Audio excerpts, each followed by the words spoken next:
Welcome back my friends. बात करते हैं आज हम लोग एक न्यू टॉपिक की, कुछ नाम इस तरीके से, और ये इंपॉर्टेंट टॉपिक है मूविंग कॉइल, गैल्वेनोमीटर, आगे जनरेटर्स, डायनामो, मोटर, इन सब का बेस है ये, यानी फुटिंग है।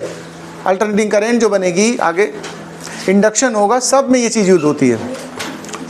तो टॉपिक का नाम आप डालेंगे torque, acting on a current loop in uniform magnetic field. Short मैंने ऐसे लिख दिया है, ठीक है। इसका पूरा नाम लिखना चाहें तो क्या लिखेंगे आप? Uniform magnetic field. देखिए यहाँ पर हम लोगों ने नॉर्थ पोल और साउथ पोल बना रखा है। ये नॉर्थ पोल है, यानी मैग्नेट है, कोई हॉर्सशू मैग्नेट टाइप का। इधर नॉर्थ पोल है, इस तरफ साउथ पोल है। यहाँ जो मैग्नेटिक फील्ड होगा वो ध्यान रखिए नॉर्थ से साउथ की तरफ होगा। डायरेक्शन ऑफ मैग्नेटिक फील्ड किस तरफ से किस तरफ होगी? यहाँ पर नॉर्थ से साउथ पोल की तरफ। ये यहाँ पर मैग्नेटिक फील्ड एग्जिस्ट कर रही है।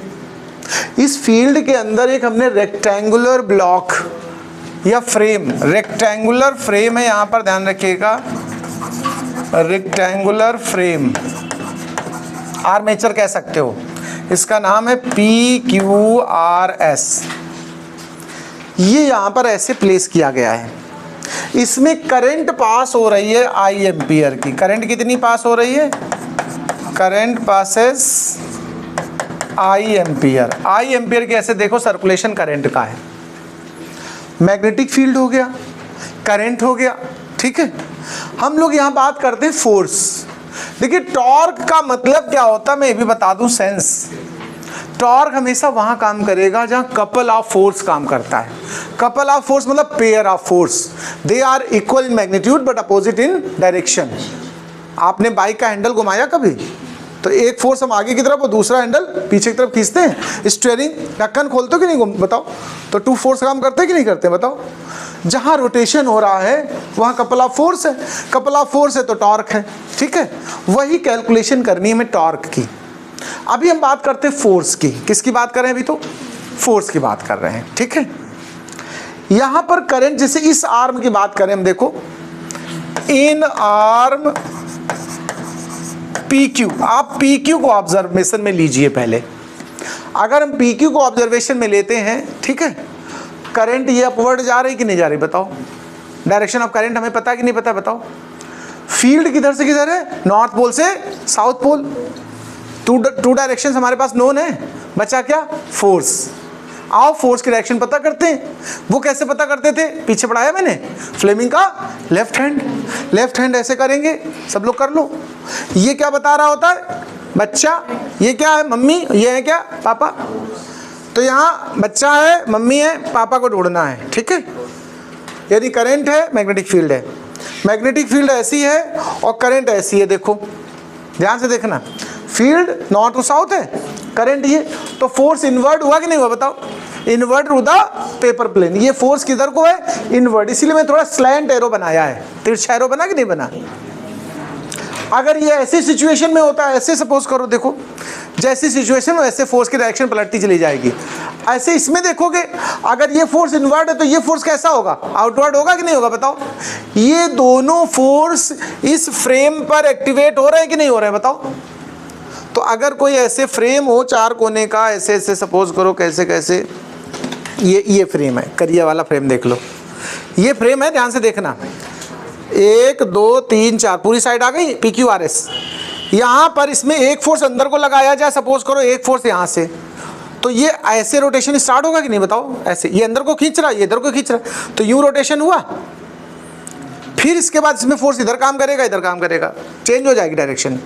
फिर ये ऐसे हो जाएगा, अब ये वाला फेस आगे आ जाएगा, फिर वही सिचुएशन रिपीट होगी। तो बार बार ये रिपीट होगा। यानी अगर कोई कॉइल, फ्रेम, रेक्टेंगल हो और मैग्नेटिक फील्ड में रखा जाए तो वो क्या करने लगता है? रोटेट करने लगता है।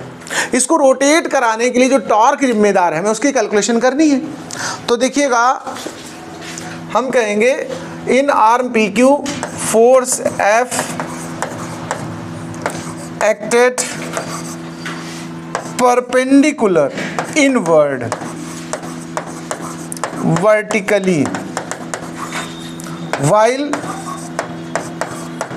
in arm RS perpendicularly outward vertically, hence PQRS coil rotates under a couple of force which makes torque. Torque को मैकेनिक्स में हम लोगों ने क्लास 11th में भी पढ़ा है।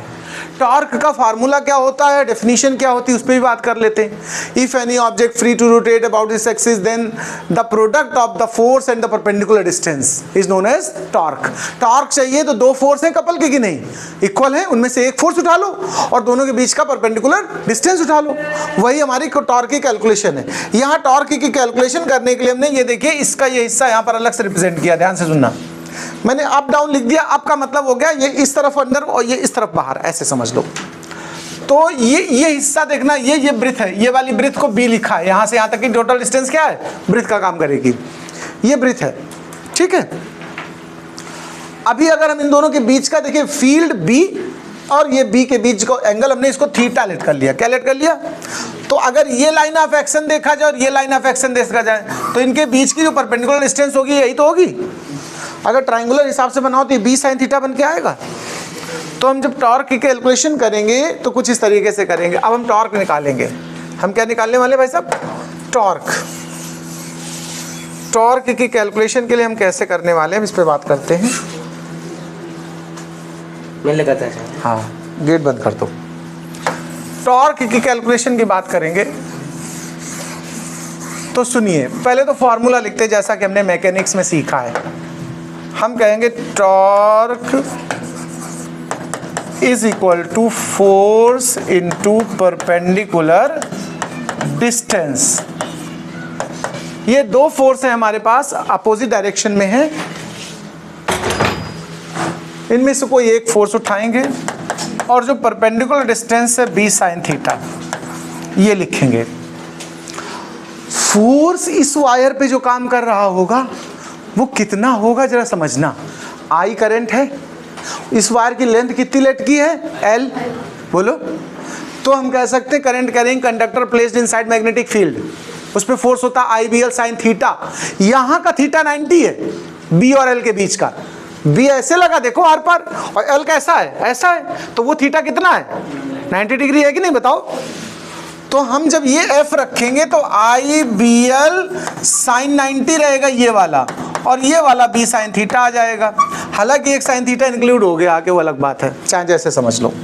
तो ये बना I B L B sine theta. अच्छा ये बताओ, ये एल और बी का प्रोडक्ट रेक्टेंगुलर फ्रेम के लिए क्या बनाएगा, बताओ, एरिया। एरिया का फार्मूला क्या होता है, एल इंटू बी। तो आई बी ए, ध्यान से सुनता जाना।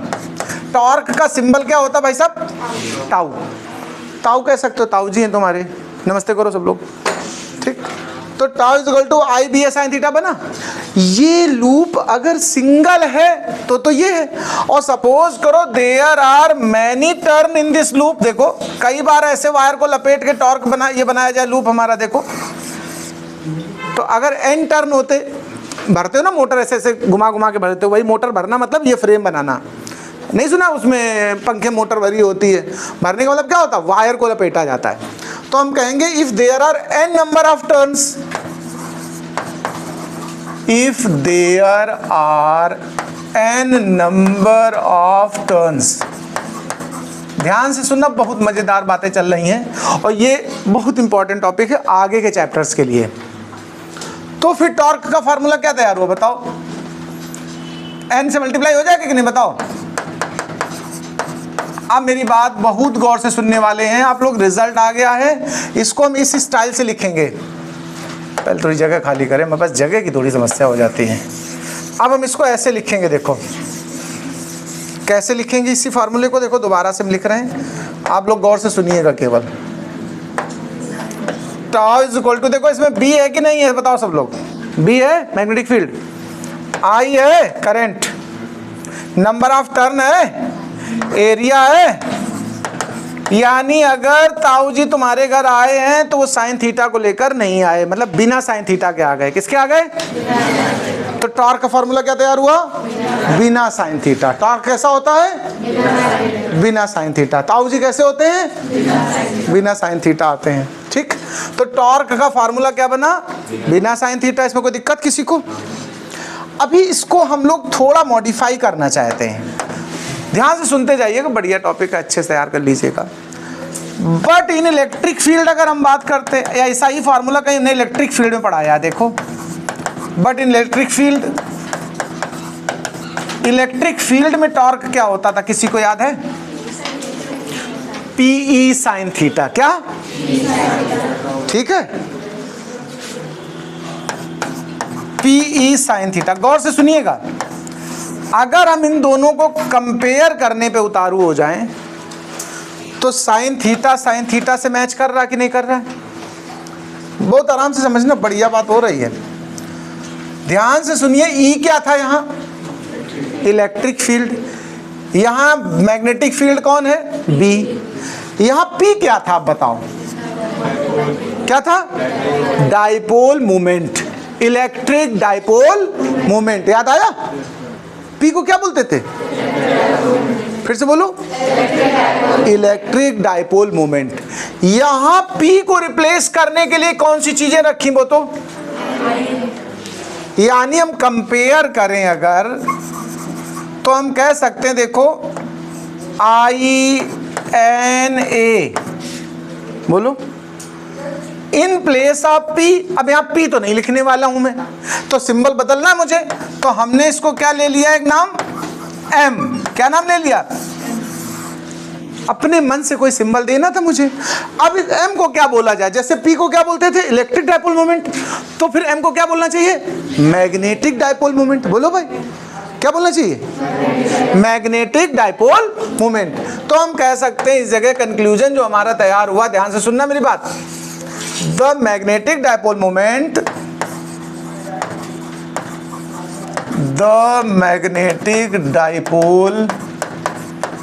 moment M is equal to NIA। Magnetic dipole moment क्या है? NIA। NIA जानते हो तुम लोग क्या होता है? नेशनल इन्वेस्टिगेशन एजेंसी, इंडिया की एक एजेंसी है NIA, जो टेररिस्ट वगैरह की जांच करती है। टेररिस्ट वालों का इन्वेस्टिगेशन टीम है ये। खैर छोड़ो, इसकी यूनिट की बात कर ले जरा। तो अगर आपसे आजा कहीं जरूरत पड़े मैग्नेटिक डाइपोल मोमेंट का फार्मूला बताइए, तो क्या बोलोगे? निया। क्या बोलेंगे? यूनिट क्या है, इस पे बात करते हैं। यूनिट क्या है जरा ध्यान देना। एन तो नंबर है, इसकी तो यूनिट बनाओगे नहीं। बचा क्या? आई और ए। आई क्या? एम्पियर। ए क्या? Metre square area. तो क्या बना ये देखो, यूनिट क्या बनी? एम्पियर इंटू, यहां तक समझ में आई बात कि नहीं आई? अभी तक पक्की बात आ गई समझ में? तो एक तो बिना साइन थीटा ताऊ जी आ गए, और लिवा के किसको आए? NIA को। किसको लिवा लाए? निया को लिवा आए। आगे बात करेंगे थोड़ा सा और बातें बहुत हमारे पास, बातों का ही तो अम्बार है मेरे पास। बातें करते करते इतने बड़े हो गए हम। ठीक, और बातें सुनो। अब सुनो जरा और बात। अगर हम इस m को इस जगह प्लेस कर देते तो देखो ये फार्मूला हमारा दोबारा क्या बनता? Tau MB sine theta. सुनना जरा भैया, MB साइन थीटा बन गया कि नहीं बताओ? कोई क्लियर है? कोई दिक्कत यहां तक बताओ किसी को? इसको अगर वेक्टर फॉर्म में लिखना हो, A क्रॉस B का फार्मूला क्या होता है? AB sine theta. बोलो, P क्रॉस E का क्या होता है? PE sine theta. तो फिर MB साइन थीटा क्या होना चाहिए? M cross B। तो अगर वेक्टर नोटेशन में लिखने का मन होगा तुम्हारा, तो क्या लिखोगे?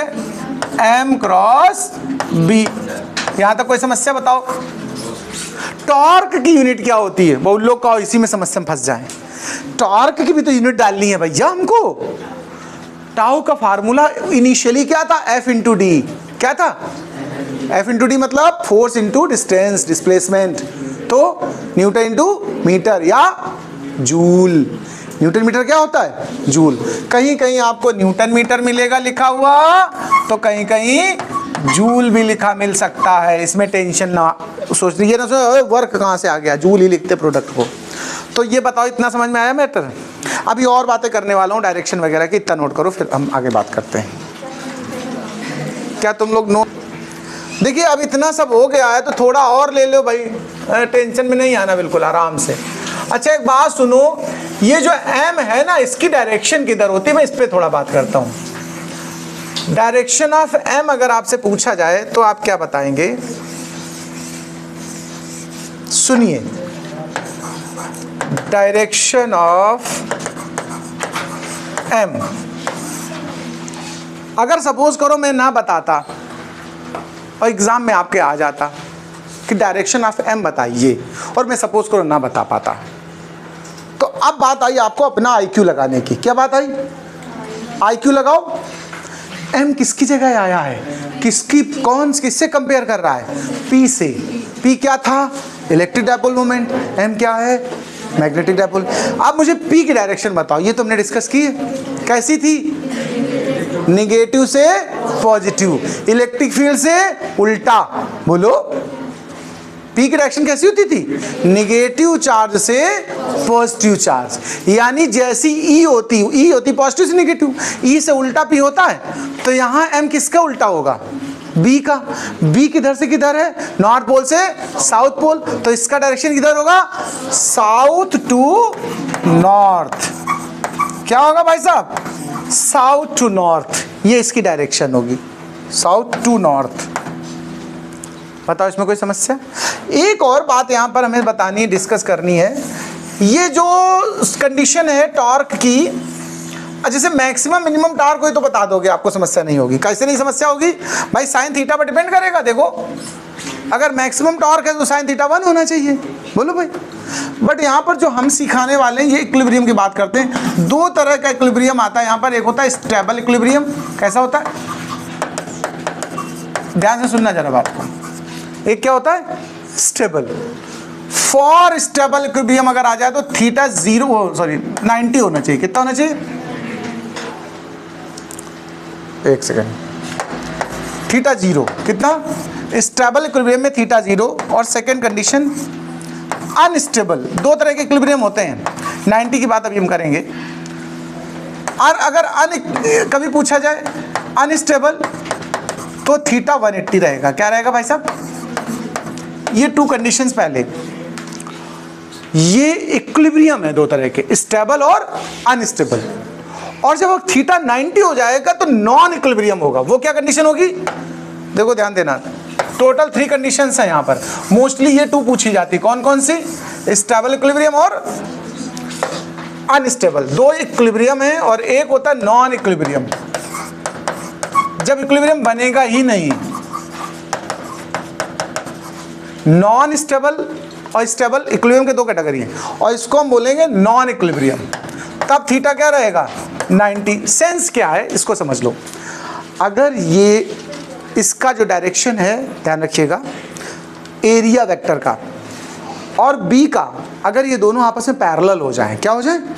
पैरेलल हो जाएं, तो जैसी है वैसी कॉइल रुकी रहेगी, उस समय रुक जाएगी, वो स्टेबिलिटी होगी।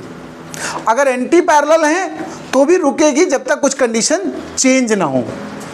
जैसे सपोज करिए आप कोई ऑब्जेक्ट है, उसको अगर हम जैसे एक गिलास ले लो, पानी पीने वाली गिलास को अगर लेटा हुआ रख दो, आप कितना भी लुढ़काओ, जैसा चाहोगे वैसे ही रुक जाएगा कि नहीं बताइए?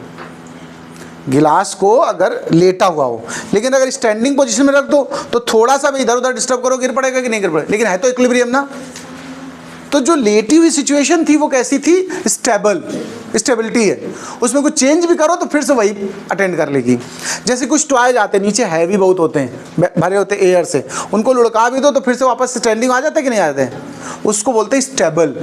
वो जो है वो मेंटेन रखेगा।